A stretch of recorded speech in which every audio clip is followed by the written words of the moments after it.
So I saw this article and I despaired tremendously, which is the Bank of England expects the UK to fall into the longest recession ever. Why is this again? Like, why is it economic crisis after economic crisis with this lot? I guess you can argue Labour and the 2008 crisis, which they didn't play the largest part in, but they didn't put us in the strongest position either. But god damn, it's just endless cycles with this. The last few years, constant problems, low growth, and now this, the longest ever recession.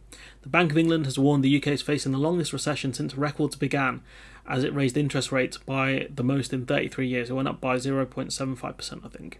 It warned the UK would be facing a challenging 2-year slump. 2 years, unemployment nearly doubling by 2025. And I guess the Bank of England know that business investment is going to dry up. People are going to spend less, which means job cuts will probably be needed, a negative spiral. Andrew Bailey warned of a tough road ahead for UK households, but said it had to act forcefully or things will be worse off later on. It lifted interest rates to 3% from 2.25, the biggest jump since 1989. By raising interest rates, the Bank of England is trying to bring down soaring prices, but this is nonsense. Food and energy prices have jumped in part because of the Ukraine war, Russia's invasion of Ukraine, which has left many households facing hardship and started to drag on the economy. The issue is that the interest rates is not the thing driving inflation. It's down to energy, food, and transport predominantly. They mention two of these in the Bank of England do, at least the BBC do. So increasing interest rates will not change that. All it will do is take more money out of the hands of lower middle class earners via higher mortgages and rents. All that it does is to create a much deeper recession. Capitalism requires spending and debt. Spending by most people will be cut, and the cost of debt has gone up, plus banks will be less likely to lend. A recession is defined as when a country's economy shrinks for 2-3 month periods or quarters in a row. Typically, companies make less money, pay falls, unemployment rises. This means the government receives less money in taxes to use on public services.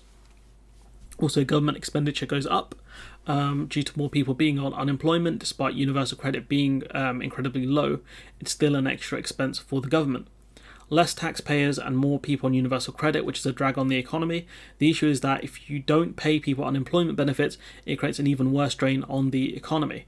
As I said, the system requires consumption, plus the fact that you can only claim universal credit 4 weeks after you're made redundant, which puts more strain onto people. The Bank of England had previously expected the UK to fall into recession at the end of this year and said it would last for all of next year, but it now believes the economy has already entered a challenging downturn this summer, which will continue next year into the first half of 2024, a possible general election year, and the Tories can only delay it, I think, till January 2025, which they probably will have to do. At least that's what I would do if I were them, because they're going to have a loss, so you might as well drag this out as much as you can. I think the Bank of England already think we're in a recession, which is fun, isn't it? Clearly, this is a lot worse than what the Bank of England first thought. Bailey has gone so far as to say this isn't just down to, quote, global factors, which means they must have factored in Brexit and the mini-budget, which has wiped over $1 trillion off the bond market, which is wild. UK bonds are not seen as a safe bet anymore, which is bad for the UK. We rely a lot on financial services, which have and will face more problems as years go by. Meanwhile, while it will not be the UK's deepest downturn, it will be the longest since records began in the 1920s, the bank said. So not as bad as the Great Depression, which is something, I guess. I think it's going to be worse than 2007, potentially, but I'm not sure.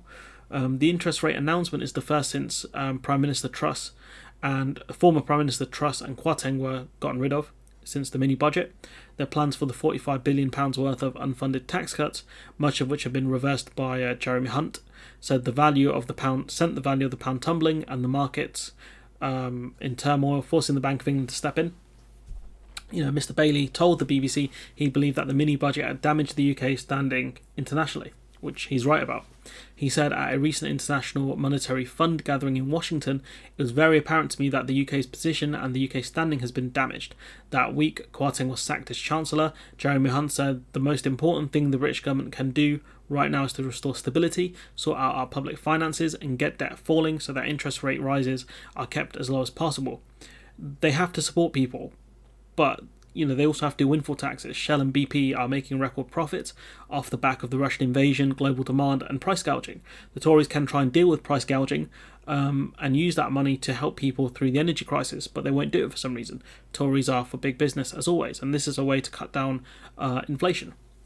But Shadow Chancellor Rachel Reeves said families could not withstand such high rate rises when we've got food prices, rising energy bills, and now higher mortgage rates as well. She's right, people are not getting pay rises, and with unemployment going up, austerity 2.0 will kill even more people. I do want to see Labour offer more alternatives and ideas so the government can't claim austerity is needed. The Tories have discussed increasing the rate of capital gains tax, which I support if they do it. The latest rate hike, the bank's eighth since December, takes borrowing costs to the highest since 2008, when the UK banking system faced collapse.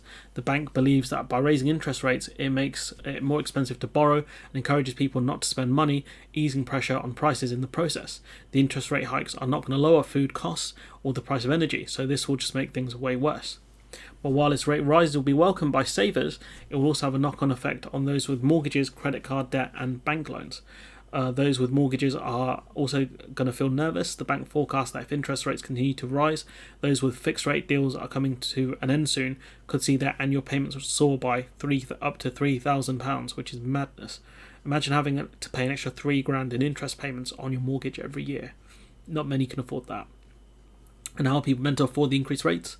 So many people are going to have to sell up or lose their homes, and when that happens, they won't forgive the rolling pie. But Labour has to clamp down on the narrative that this is caused by just global factors, but I just don't see them making that case strongly. I could be wrong, but it said that it would increase, the Bank of England saying they would increase interest rates if inflation remained high, which is just stupid at this point.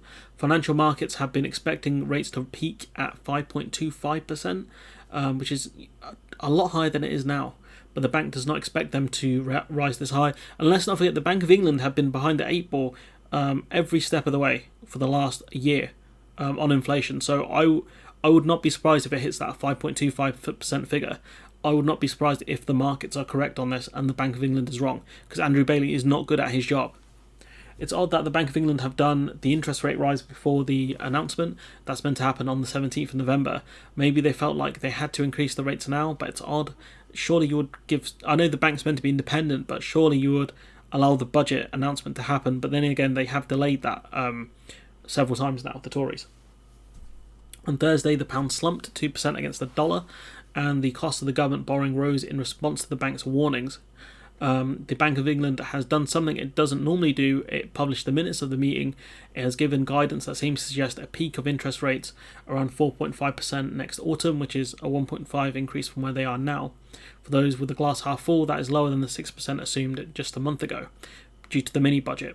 I think this is a way of the Bank of England trying to calm the markets by telling them that things are going to be bad, but not that bad, if that makes sense, and offering a justification for it. You can also get real chaos if the outcomes are worse than the predictions.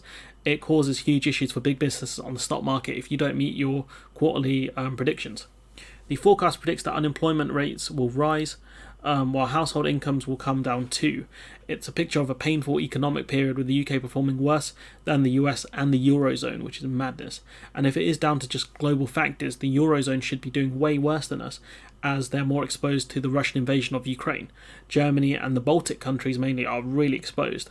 The UK also has the lowest growth out of the G7 members, which again shows how much we've fallen from grace, despite the fact that people are saying, oh, last year we were the fastest growing G7 member. It's like, okay, and what happened the year before that? They don't mention that bit. I wonder why.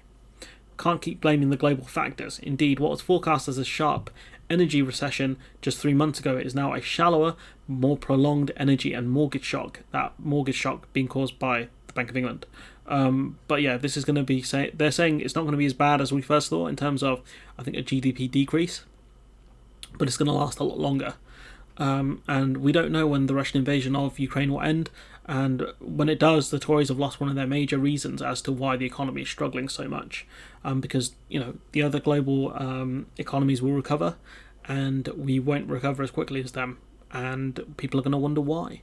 But if people had half a brain, they'd realise that the global factors, most of it's a myth.